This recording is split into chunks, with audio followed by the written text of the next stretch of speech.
Fix Kitchenaid Dishwasher Clean Light Blinking.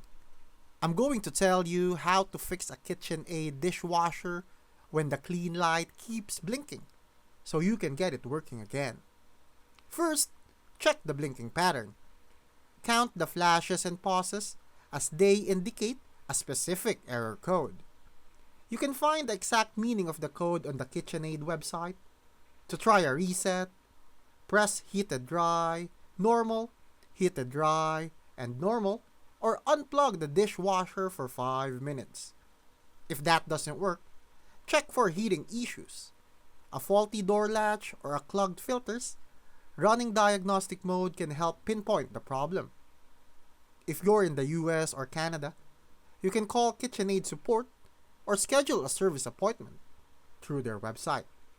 If DIY doesn't work, professional help may be the best solution.